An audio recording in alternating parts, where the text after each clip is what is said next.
Bonjour, bonsoir mes frères. En ce 25 septembre,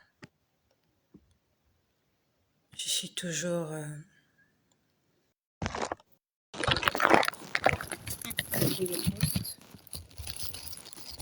fidèle au rendez-vous pour accomplir la mission pour laquelle j'ai été créée, pour accomplir la mission pour laquelle j'ai été appelée. Dieu m'a envoyé sur terre pour une mission. C'est pour me sortir de la fosse et tendre la corde ou l'échelle à ceux qui sont toujours dans la fosse, afin qu'ils puissent s'en sortir aussi. J'ai fait une mauvaise remarque. J'ai fait un mauvais constat. Bonsoir à Mouza. Bonsoir à Annick Diano. Bonsoir à Solange Idimo. Bonsoir à Sophie Issé. Que le Seigneur vous bénisse tous. Que le Seigneur vous bénisse toutes. Partout là où vous trouvez. Bonsoir à Obirita. Marcel et Leslie. Mariam Bargo. Rayon du soleil. Que le Seigneur se souvienne de chacun d'entre vous. Pour vos prières, pour votre soutien multiforme, pour tout ce que vous faites, pour la gloire de Jésus. Bonsoir à Timétis. Je remercie toutes les personnes qui m'ont soutenue pendant cette épreuve, physiquement, spirituellement, matériellement, moralement. Bonsoir à Madly Désiré, bonsoir à Rufin Patnelli. Merci pour toutes les personnes qui ont été là, soit visibles ou même invisibles. Bonsoir à Dionel Dor, Annick Diano, bonsoir. Vous êtes ma famille. Bonsoir à Huguette Moulande. Vous êtes ma famille. Si j'ai une famille sur cette terre, c'est vous ma famille. Vous avez toujours été là. C'est vous qui êtes en train de supporter ce ministère. Avec vos prières, avec vos jeûnes, avec votre argent. Vous êtes nombreux, vous avez semé dans ce ministère. Et je vais taire vos noms. Là où vous êtes, vous reconnaissez. À toutes les personnes qui ont mis la main à la poche. À toutes les personnes qui ont accepté d'entendre la voix de Dieu. Que le Seigneur se souvienne de vous. Que le Seigneur vous le rende au centuple. Ça fait déjà quelques jours, je suis en train de vous relater ce que j'ai vécu ces 3 dernières semaines. Bonsoir à Inès Alimoka.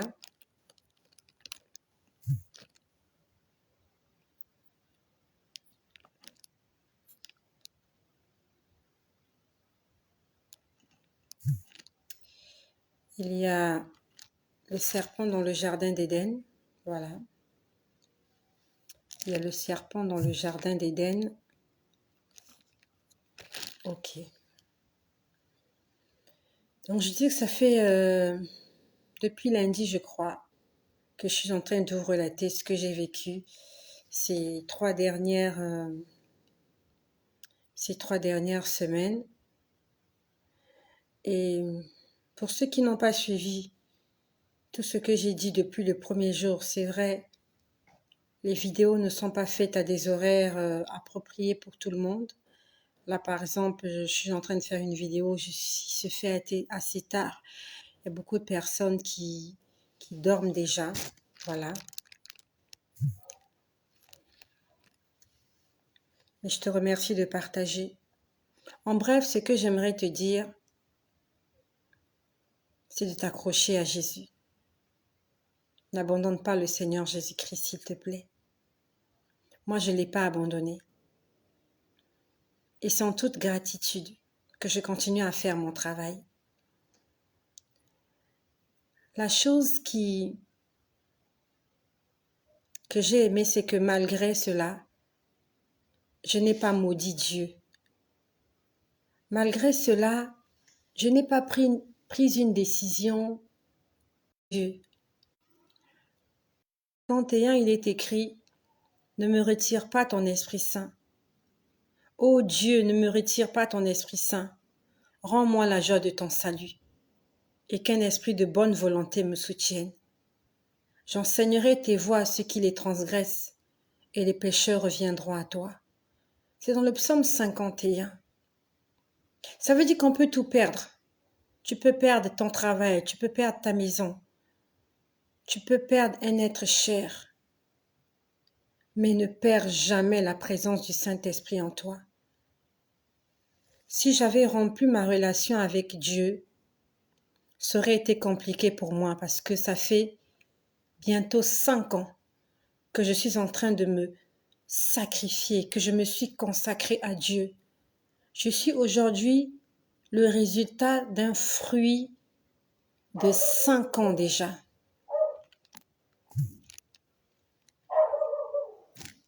Et je pouvais perdre cela en un rien de temps. Et si j'avais perdu cette communion avec Dieu, combien de temps il m'aurait fallu pour récupérer ce que j'allais perdre? C'est comme une maison que vous avez bâtie. Vous pouvez bâtir une maison en 5 ans, en 10 ans. Mais il suffit juste d'une simple tempête. Il suffit d'un simple tremblement de terre, d'un petit séisme de 2 minutes. Il suffit juste d'un éboulement. Il suffit juste d'un tsunami de 5 minutes pour détruire ce que vous avez bâti en 10 ans, en 20 ans, en 30 ans.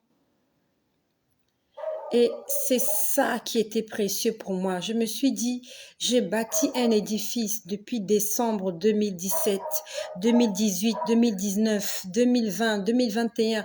Nous sommes en 2022. Ça fait 5 ans que je suis en train de bâtir cet édifice. Et je me suis dit que je ne laisserai personne. Je me suis dit que je laisserai personne.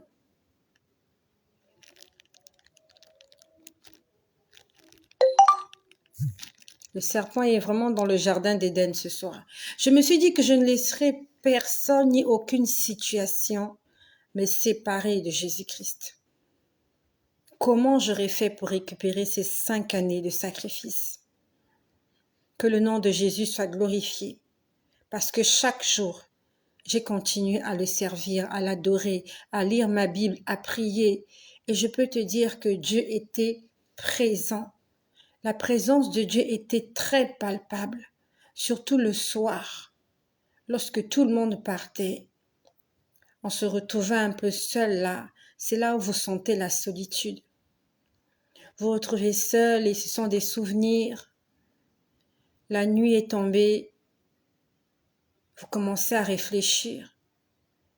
C'est à ce moment-là que je commençais à penser à ma mère quand j'étais seule.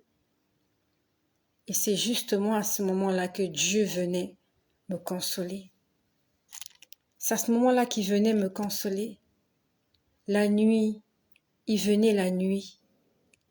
Lorsque tout le monde partait, il venait la nuit pour me consoler. Il savait que j'étais meurtrie. Il savait que je souffrais. Il savait que j'étais blessée. Il ne m'a pas abandonnée.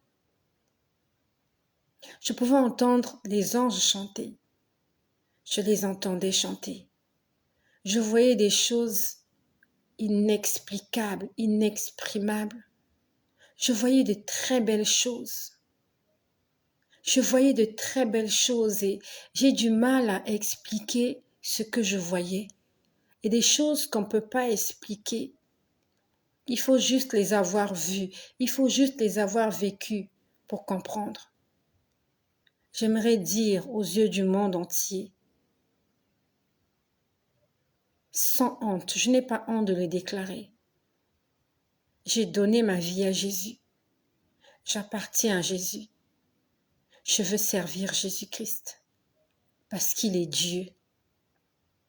Je ne le sers pas parce que quelqu'un m'a dit qu'il est Dieu. Je le sers parce que je vois qu'il est Dieu. Ce que je vois est au-delà de ce que l'œil peut voir. Ce que je vois, je ne peux pas l'expliquer. Et aucun homme ne peut faire de quelqu'un. C'est Dieu qui marche avec moi. Il est à mes côtés. Et c'est lui le bon consolateur, c'est lui le bon berger. Quand tu traverses des moments difficiles, ne le maudis pas. Continue à l'adorer. Personne de nous ne pourra arrêter le processus de la mort. Le seul qui pourra arrêter la mort, c'est Dieu lui-même. Et il arrêtera la mort le dernier jour.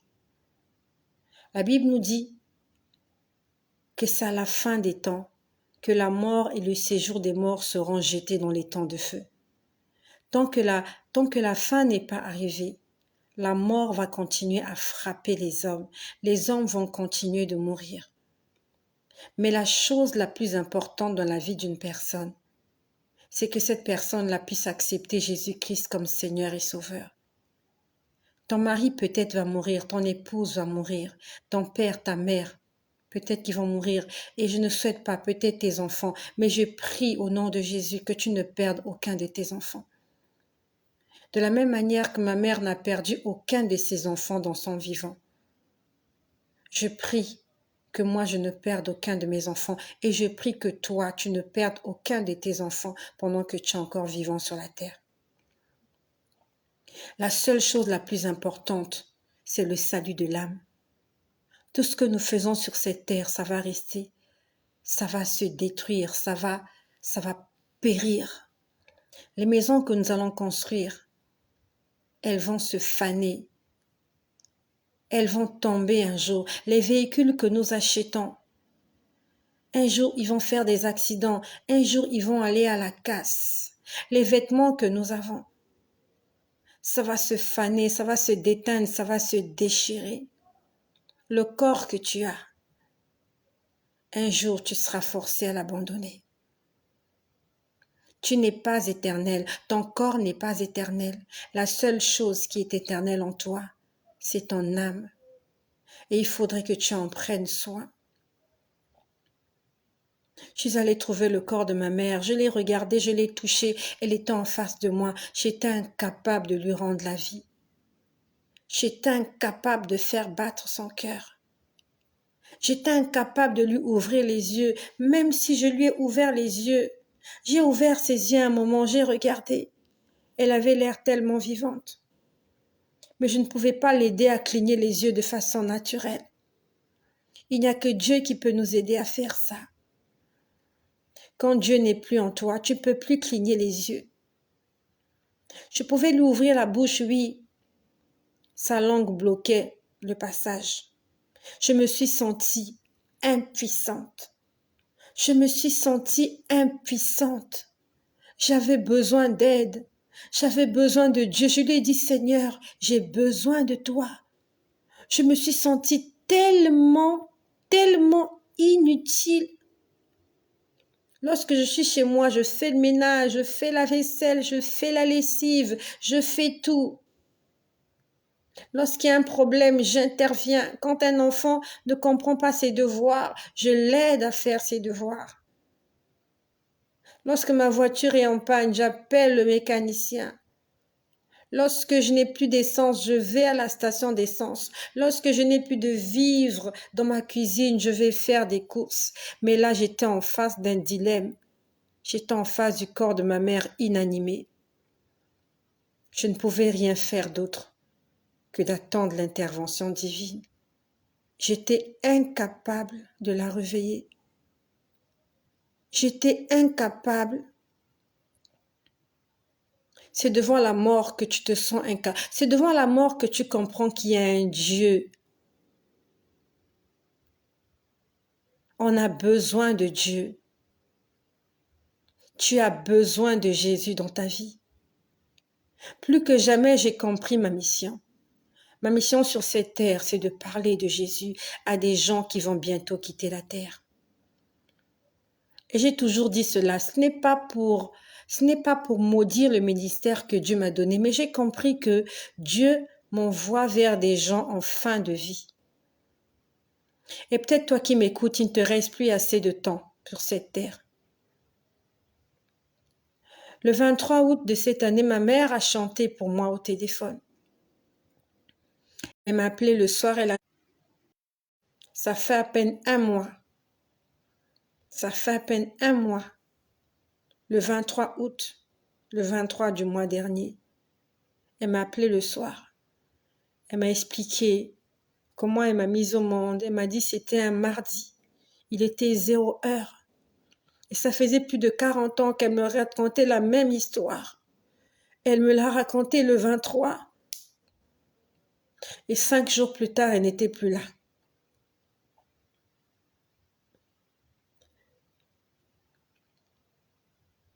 C'est bien de fêter son anniversaire.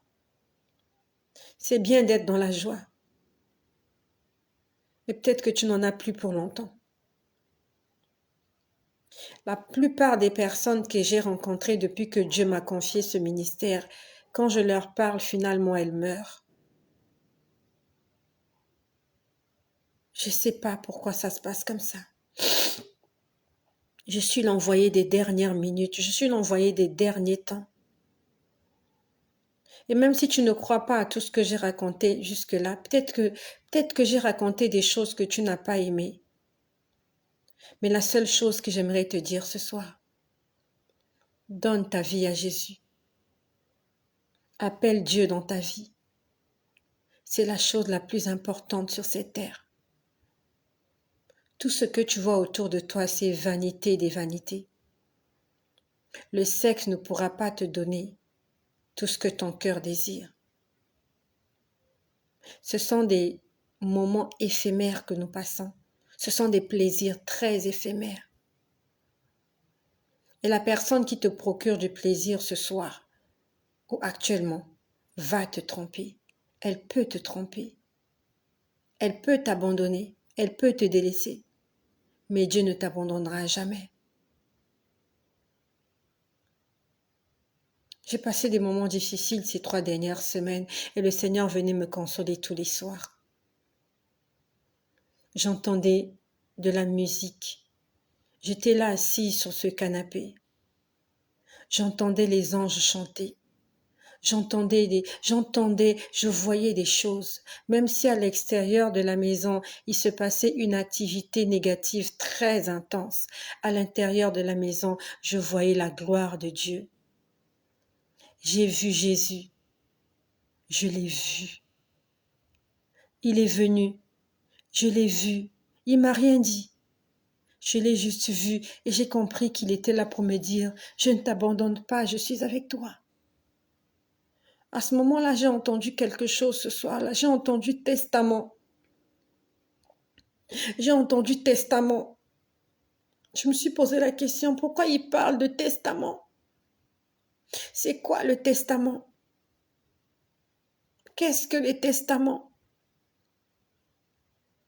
Je sais qu'il y a l'Ancien Testament et le Nouveau Testament. Je sais aussi qu'il y a des hommes et des femmes, avant de mourir, ils écrivent des testaments. Mais Dieu ne me parlait pas d'un testament humain. Il voulait me parler d'un autre testament. Il m'a dit, c'est comme s'il me disait, souviens-toi du testament. Souviens-toi du testament. Je ne comprenais pas ce qu'il voulait me dire. Je me suis dit, mais quel testament? Il me disait juste, souviens-toi du testament. Et quand je suis revenue chez moi, je me suis rappelée de ça. Il m'a rappelé qu'il est écrit, crois au Seigneur Jésus et tu seras sauvé, toi et ta famille. Dieu voulait me dire, tu es en train de passer des moments difficiles, mais je suis en train de sauver ta famille. Je suis en train de sauver ta famille et j'ai sauvé ta mère. J'ai exaucé ta prière, tu voulais qu'elle soit sauvée et je l'ai sauvée. C'est ça le testament que je t'ai écrit. Je t'ai fait des promesses et je vais les réaliser. Je voyais des couleurs dans le plafond. Il y avait du bleu, il y avait du jaune, il y avait de l'orange, il y avait toutes les couleurs du monde. C'était mélangé, ça n'a pas de nom. C'était beau, c'était merveilleux, c'était parfait. C'était tellement parfait. Et quand j'entendais cette musique, Dieu m'entend parler, j'avais envie de m'en aller. Je ressentais en moi une joie. Je ressentais en moi, c'était même plus qu'une joie, c'était de l'allégresse. Mon corps était en train d'aller l'enterrer.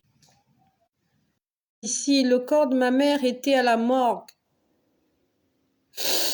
On était en train de la pleurer, j'étais en pleine veillée. Mais le soir, dans mon lit, je voyais le ciel ouvert.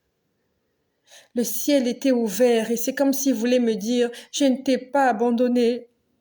C'est comme s'il me disait, ne laisse pas tomber, n'abandonne pas. C'est comme s'il, en fait, il venait me fortifier. Dans les moments difficiles, ne maudis pas Dieu. Cherche sa face. Si tu as des questions à lui poser, pose-lui des questions et attends qu'il te réponde. Ne le maudis pas, ne l'insulte pas. N'insulte pas Dieu. La Bible nous dit que tout ce qu'il fait est bon. Même quand il y a le malheur dans ta famille, pour Dieu, c'est une bonne chose parce qu'il sait pourquoi il a permis. Je ne sais pas ce que tu es en train de traverser, mais lui-même il a dit, invoque-moi et je te répondrai. Invoque-le. Ne cherche pas un homme. Un homme ne pourra pas t'aider. Un homme ne pourra pas consoler ton cœur. Aucun homme n'a pu me consoler. Aucun homme ne peut consoler mon cœur. Là où je suis toujours en train de pleurer ma mère. Et aucun homme ne peut me consoler. Il n'y a que Dieu qui peut me consoler. Parce que pendant que j'enterrais ma mère, pendant que je pleurais ma mère, même l'homme qui m'a épousée était en train de me tromper. Même pendant que je pleurais ma mère, l'homme qui m'a épousée était en train de me tromper. On ne me l'a pas dit. Je l'ai vu. Heureusement que je suis une femme avertie. Dieu m'a averti que j'allais passer par des moments difficiles. Et je passe par des moments difficiles. Et malgré cela, je continue à servir le Seigneur. Pendant que toi, tu souffres, pendant que tu pleures. Il y a des gens qui se la coulent douce, tu sais. Il y a des gens qui prennent du bon temps. Il y a des gens qui s'envoient en l'air pendant que toi, tu souffres. Ils n'en ont rien à foutre de tes pleurs. Ne te confie pas en un homme. Ne te confie pas aux hommes. Tu seras déçu. Tu seras déçu, ma sœur. Cet homme-là va te décevoir. Tous ces hommes-là qui t'entourent, ils vont te décevoir. Ils sont là pour une raison bien particulière. Ils savent pourquoi ils sont là. Ils n'en ont rien à foutre de toi. Il n'y a qu'un seul qui nous aime. Il n'y a qu'un seul qui m'aime. Il s'appelle Jésus. Et c'est lui que j'ai décidé de suivre. Je ne ferai plus attention à ce que les hommes font autour de moi. Je m'efforcerai à être indifférente à tout ce que les hommes font autour de moi. Je m'efforcerai à ne plus répondre à toutes les provocations. Je m'efforcerai. J'ai compris. Ma vie a changé. Ma vie a changé. 2022 est venu changer ma vie. Que le Seigneur me donne la sagesse et le discernement. Jésus-Christ est le seul qui était là, qui m'a soutenu. Et il était vrai, il était véridique et son amour est sincère. Je t'invite aujourd'hui de chercher ce Dieu-là qui console les cœurs brisés. Pour plusieurs personnes, je ne serai plus là en train de parler de Jésus. Ah, mais Dieu lui avait promis qu'elle allait ressusciter les morts. Dieu lui avait promis qu'elle aurait des lendemains meilleurs. Oui, il me l'a promis et je parle en sa présence. Il m'a promis de très belles choses. Il m'a dit que tes lendemains seront meilleurs. Il me l'a promis. Il m'a dit, je vais te surprendre. Il me l'a dit. Mais je ne suis pas en train de voir cela. Mais comme Habakkuk, je continue de lui faire confiance. Lui, il est Dieu. Il ne ment jamais, c'est ce qu'il a dit. Il a dit qu'il ne ment jamais, à moins qu'il soit un menteur. Moi, je continue de lui faire confiance. Il m'avait dit qu'il va me faire du bien. Et je continue à attendre ce bien-là. La Bible nous dit, vaut mieux la fin d'une chose que son commencement. J'attends la fin. Je sais que la fin sera merveilleuse. Le plus important, il m'a donné la force d'avancer. Je sais que l'âme de ma mère est sauvée. Il a sauvé ma mère. Et je viens lui dire merci Seigneur. Merci, tu as sauvé Delphine. Delphine était perdue. Delphine était perdue. Jésus, tu l'as sauvée sur son lit d'hôpital. Avant de prendre son âme, Seigneur, tu lui as permis de faire sa dernière prière avec moi. Et je te remercie pour cela, parce que tu m'as exaucé. Merci Jésus, tu l'as fait entrer dans son repos.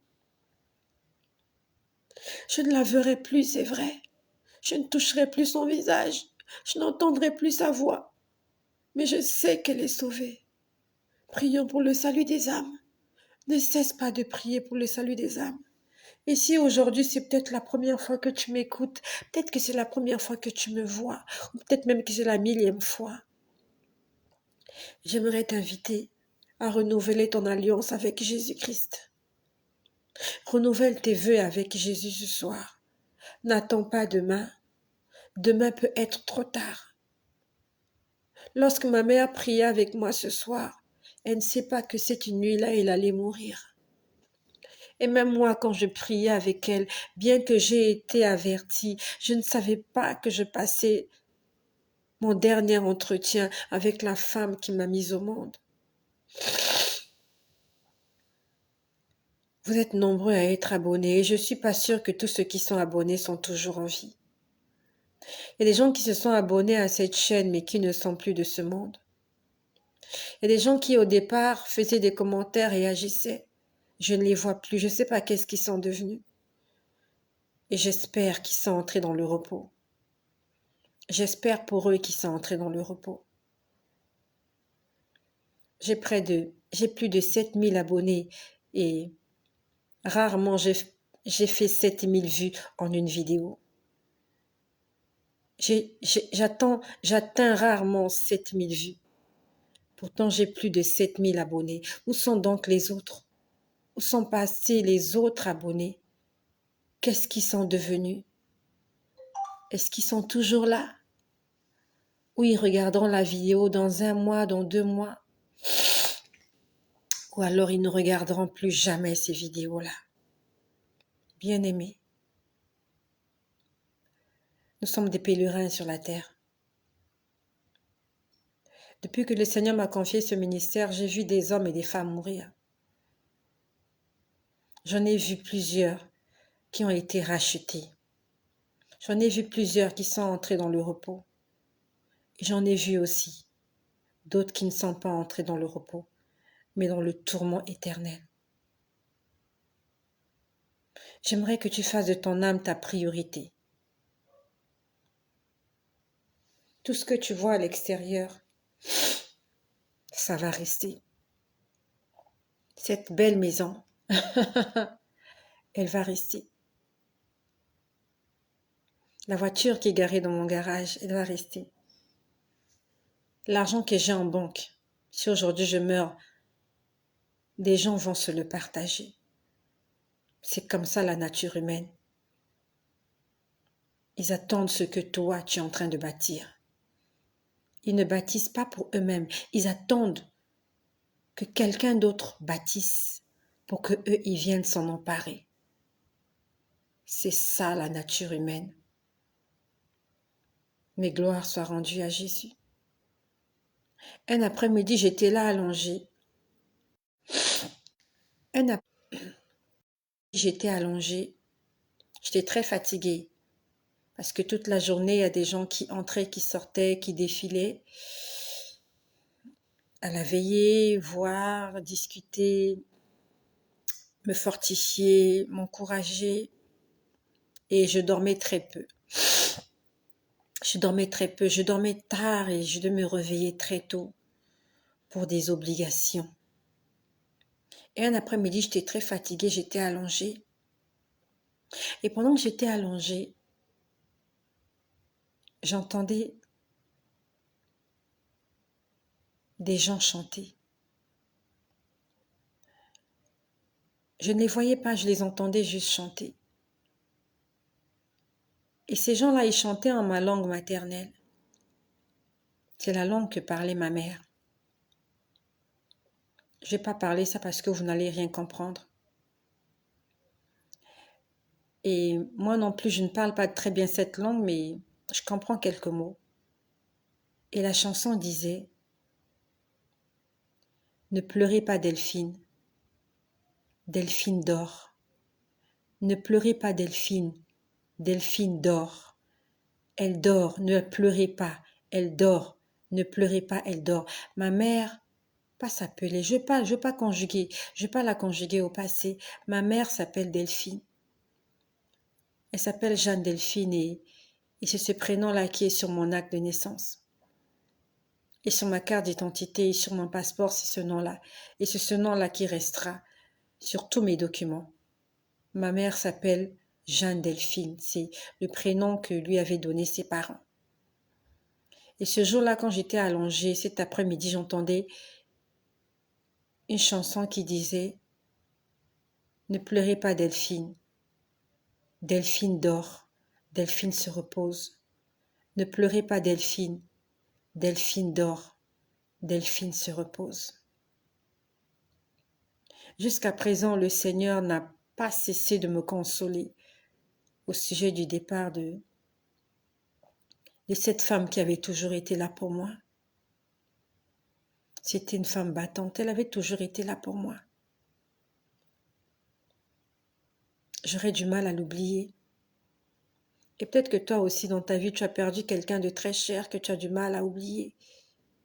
Je prie que Jésus-Christ te console de la même façon qu'il m'a consolé, que le Seigneur vienne te consoler. Et de moments où j'acceptais qu'elle soit partie, et de moments où je me disais pourquoi, qu'est-ce que j'ai pas fait? C'est la question que je posais au Seigneur. Qu'est-ce que j'ai pas fait? Je vais aller étape par étape. J'ai beaucoup de choses à dire. J'ai pas envie de tout mélanger. Je vais aller étape par étape. Je voulais déjà vous dire ce que j'ai vécu quand je suis rentrée, mais je vais repartir encore quand j'étais à la veillée. La veillée a fait près de 2 semaines. Nous étions près de 2 semaines. Elle est décédée le 28... non, pas elle est décédée. Elle m'a quittée. Elle allait se reposer.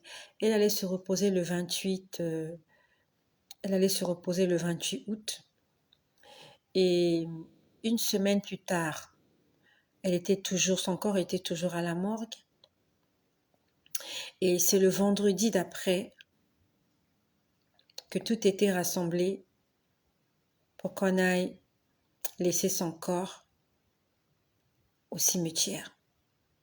J'avais l'impression que cette veille la mettait une éternité. J'avais l'impression qu'elle mettait une éternité. Je voulais vraiment en finir. Je voulais vraiment en finir. Je voulais qu'elle aille en paix. J'avais accepté. J'avais pris le temps de méditer la chose et de l'accepter. J'étais vraiment fatiguée, je voulais vraiment en finir. Et tout était prêt, j'ai tout acheté, sa robe, son voile, j'avais tout acheté. Il ne manquait rien du tout.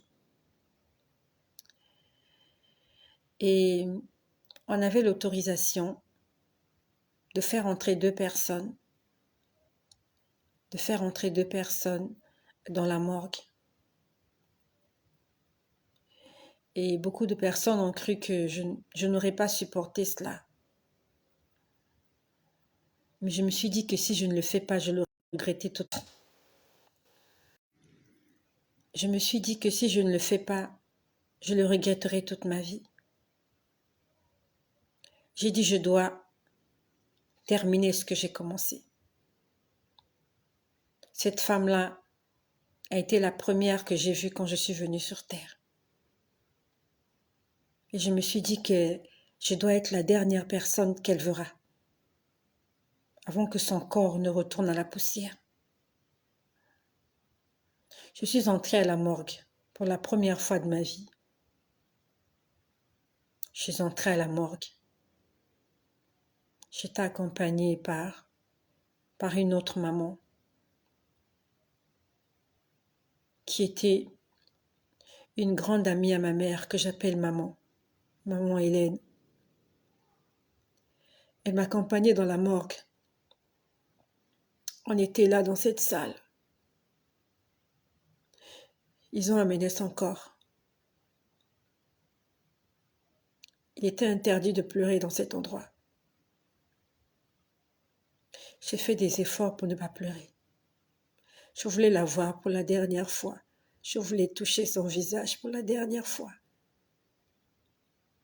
Je voulais rester encore avec elle pour la dernière fois.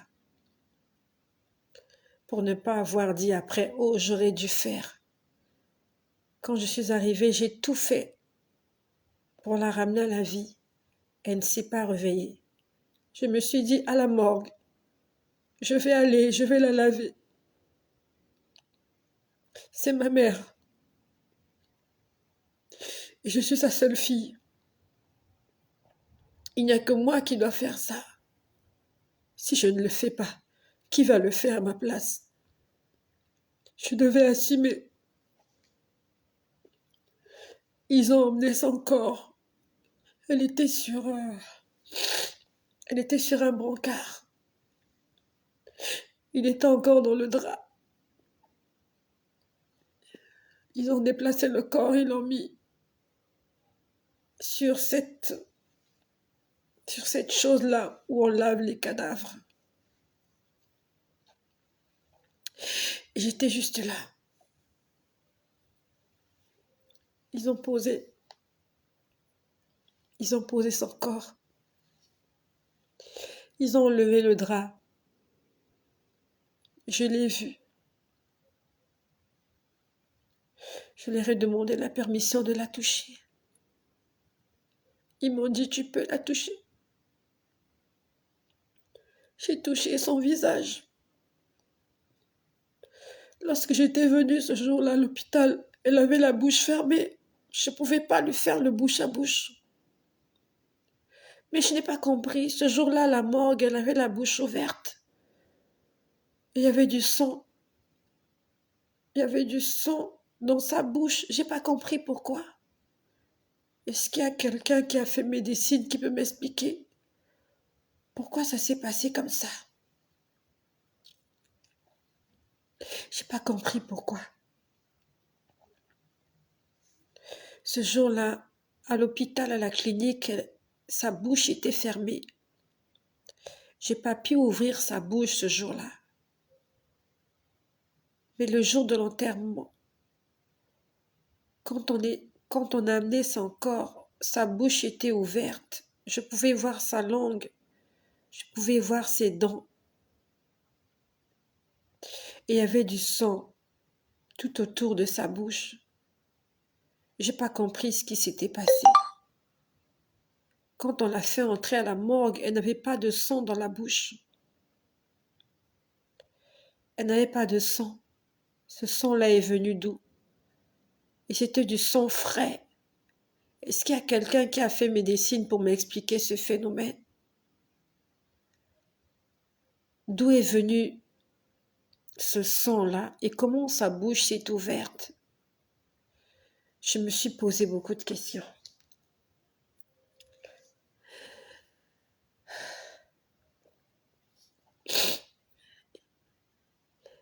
Il y avait 2 femmes et nous, ça faisait 4. Nous étions 4 dans cette salle.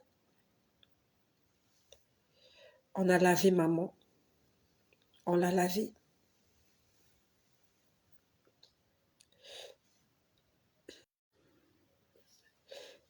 Elle avait l'air, elle avait l'air vivante. Je reconnaissais ses pieds, je voyais ses pieds, ses orteils. C'étaient les orteils de ma mère. J'ai toujours vu ces orteils-là. Je voyais ses mains. Je voyais son corps. J'avais un sentiment. Je n'arrive même pas à m'expliquer ce qui se passait en moi. En fait, j'avais l'impression que je rêvais. Et je me disais, est-ce que je rêve ou c'est vrai ce que je suis en train de vivre? Elles l'ont lavé, elles l'ont habillé. Je les ai aidées. J'ai essayé de ne pas pleurer. J'ai essayé de ne pas pleurer. C'était la robe la plus chère que j'avais achetée à ma mère. De son vivant, je lui ai jamais acheté de robe aussi chère. Je lui ai acheté la robe la plus chère pour son enterrement. Et je te prie ne fais pas comme moi. Achète à ta mère un vêtement cher pendant qu'elle est encore en vie, qu'elle le porte. Achète-lui des vêtements. Je lui ai acheté des vêtements, c'est vrai, quand elle était en vie, mais pas aussi cher que la robe que j'ai achetée pour ses obsèques. Pendant que tes parents sont encore en vie, fais-leur plaisir. Fais des choses pour ta mère s'il est toujours en vie. Fais-lui plaisir. N'attends pas qu'elle meure pour lui acheter un cercueil, dernier cri, avec une robe avec plein de paillettes, une robe de mariage. Je lui ai fait porter une robe de mariage. Elle est habillée comme une mariée. Je l'ai choisie moi-même, cette robe-là. Elle avait un cerceau. J'ai demandé qu'on enlève le cerceau parce que ça ne servait à rien dans le cercueil.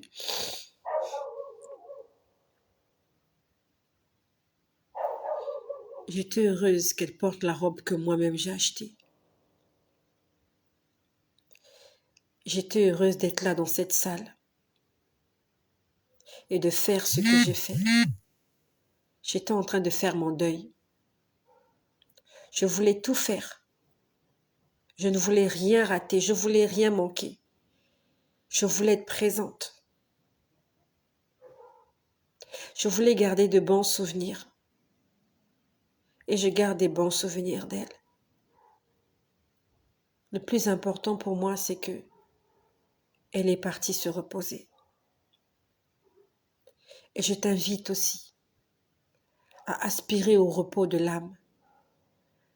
Tu ne peux pas imaginer la joie que j'avais quand les anges venaient chanter le sourare, quand j'étais là sur ce canapé, quand j'étais là sur ce matelas, le soir quand tout le monde était parti, quand j'entendais les anges chanter. Que le Seigneur me pardonne, j'avais envie de mourir. J'avais envie de mourir, j'avais envie de partir, je me sentais tellement bien. C'est difficile à expliquer, je me sentais paisible. Il y avait une paix dans mon cœur, il y avait une telle joie. J'oubliais tous mes problèmes quand le soir les anges venaient chanter. Et ça m'a rappelé l'histoire de Jésus. La Bible nous dit, après qu'il ait jeûné 40 jours dans le désert et qu'il ait été tenté par le diable, on dit que le 41 jours là, les mots m'échappent. On dit que les anges sont venus le servir. C'était comme une consolation pour lui. Il avait souffert pendant 40 jours. Il n'avait pas mangé. Il avait été tenté par le diable. Il était dans le désert, là où la journée il fait chaud. Je ne sais pas si Jésus avait une tente ou pas. Est-ce qu'il dormait sur le sable? Est-ce qu'il avait construit une tente? La Bible ne nous dit rien de tout ça. Mais on dit juste que les anges sont venus le servir. C'était comme pour le fortifier. Et une autre fois où les anges sont venus le fortifier, c'était au jardin de Gethsémani. On dit que l'heure de sa mort approchait. Il était angoissé. Il tremblait. Il agonisait. On a dit que la sueur de son front s'est transformée en des grumeaux de sang. Et on dit que les anges sont venus le consoler. Dieu a envoyé des anges pour venir le fortifier. De la même façon que Jésus n'a jamais maudit Dieu, qui n'a jamais renoncé à sa mission, ne maudis jamais Dieu, quelles que soient les épreuves que tu traverses. Même s'il te manque quelque chose à manger, ne maudis pas Dieu, va demander à quelqu'un de te donner quelque chose à manger. Même si tu n'as pas de vêtements, demande que quelqu'un te donne des habits de rechange, ne maudis pas Dieu. Jésus n'a jamais maudit Dieu. On dit qu'il est resté obéissant jusqu'à la mort. Raison pour laquelle dans chaque situation, Dieu envoyait des anges le consoler. Et c'est exactement ce que le Seigneur a fait pour moi. Le soir, les anges venaient, même si je ne les voyais pas. J'entendais des chants, j'entendais chanter. C'est vrai que la première nuit, la deuxième et la troisième, je crois, c'était des nuits un peu perturbées. Mais après, l'atmosphère s'était apaisée. Je pouvais sentir la présence de Dieu, surtout le soir quand c'était calme. Dieu était là présent, il m'a jamais abandonné. Quand j'entendais ces mélodies célestes, Dieu m'entend parler, j'avais envie de m'en aller. J'avais une telle joie en moi, j'avais un tel plaisir en moi. Et je viens t'exhorter à aspirer à cela. Lis ta Bible tous les jours. Jeûne au moins une fois par semaine. Prie, chante des louanges, adore Dieu, obéis à ses commandements. Demande-lui de se révéler à toi, demande-lui de te parler. Tu connaîtras la joie que Dieu peut apporter dans la vie de quelqu'un. Si jusqu'à présent tu sers Dieu mais tu n'as aucune joie, je crois que c'est parce que tu n'as pas vraiment une intimité avec lui. Fais de Dieu ton mari. Ce que ton mari aime que tu lui fasses, fais-le avec Dieu. Tout ce que Dieu aime, fais-le. Et tu verras. Je te promets que ce que je vis d'extraordinaire, toi aussi tu peux le vivre. Dieu viendra te parler, il viendra te consoler, il va te montrer des choses, il ne va rien te cacher. Il suffit juste que tu fasses de lui tes désirs et il te donnera ce que ton cœur désire. Il va te fortifier, il m'a fortifié, je l'ai vu, j'ai vu son visage. Je sais qu'il était là. Il était là. Depuis le premier jour jusqu'au dernier, il était là.